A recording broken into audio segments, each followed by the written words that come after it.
సోమవారం. శ్రావణమాసంలో సోమవారం అత్యంత పవిత్రమైనది.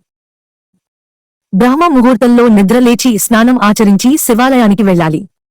లేదంటే ఇంట్లోనే పూజ గదిలో శివారాధన చేసుకోవచ్చు. ఆలయంలో శివలింగానికి అభిషేకం చేయాలి. పరమేశ్వరునికి ఇష్టమైన బిల్వపత్రాలు, శమి ఆకులు, పువ్వులు సమర్పించాలి. మంగళవారం. శ్రావణ మంగళవారం కూడా అత్యంత ఎక్కువ ప్రాముఖ్యత ఉంటుంది. కొత్తగా పెళ్లైన నూతన దంపతులు శ్రావణ మంగళవారం రోజు మంగళ గౌరీ వ్రతం ఆచరిస్తారు. కుజదోషం, కాలసర్ప దోషం, రాహుకేతు దోషాలు ఉన్నవారు మంగళ గౌరీ వ్రతాన్ని ఆచరించడం వల్ల దోషం తొలగిపోతుందని పండితులు సూచిస్తారు. బుధ, గురువారాల్లో.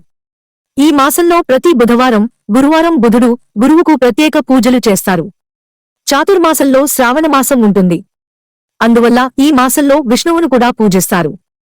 విష్ణు సహస్రనామం పారాయణం చేయడం వల్ల మంచి జరుగుతుందని విష్ణు పురాణంలో ఉంది. సంపద, తెలివితేటలు పెరగాలని కోరుకునేవాళ్లు ఈ రోజుల్లో ప్రత్యేకంగా వ్రతాన్ని ఆచరిస్తారు. శ్రావణ శుక్రవారం. పౌర్ణమి ముందు వచ్చే శ్రావణ శుక్రవారం రోజు వరలక్ష్మీ వ్రతాన్ని ఆచరిస్తారు. అష్టలక్ష్ముల్లో ఒకరైన వరలక్ష్మీదేవిని పూజించడం వల్ల జీవితంలో దుఃఖాలు, కష్టాలు అనేవి ఉండవని హిందూ పురాణ శాస్త్రాలు చెబుతున్నాయి. అలాగే శుక్రవారం రోజు లక్ష్మీదేవి ఆశీస్సులు పొందేందుకు ఈ వ్రతం ఉపయోగపడుతుందని నమ్ముతారు. అమ్మవారికి పూజలు చేయడం వల్ల సంతానం, సౌభాగ్యం కలుగుతాయని అందుకే పెళ్లి అయిన ప్రతి స్త్రీ శుక్రవారం వరలక్ష్మీ వ్రతాన్ని ఆచరిస్తుంది. శ్రావణ శనివారం.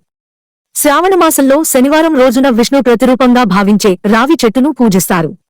అలాగే విష్ణుమూర్తి అవతారమైన నరసింహావతారాన్ని పూజిస్తారు. హిరణ్యకశిపుడిని నుంచి ప్రహ్లాదుడిని రక్షించేందుకు స్తంభం నుంచి ఉద్భవించిన నరసింహస్వామిని ఈ రోజు పూజించడం ప్రత్యేకత సంతరించుకుంటుంది. అలాగే శనీశ్వరుడిని ఆరాధిస్తారు. శ్రావణ ఆదివారం. శ్రావణమాసం మొదటి ఆదివారం రోజున స్త్రీలు సూర్యుడికి సంబంధించిన వ్రతం ఆచరిస్తారు. సూర్యుడికి సంబంధించిన ప్రత్యేకమైన పూజలు చేస్తారు. ఉపవాసం పాటిస్తారు. ఆదివారం సూర్యుడికి అంకితం చేసిన రోజు. అందువల్ల పొద్దున్నే లేచి సూర్యదేవుడిని ఆరాధిస్తూ నీటిని సమర్పించడం వల్ల మేలు జరుగుతుందని విశ్వసిస్తారు.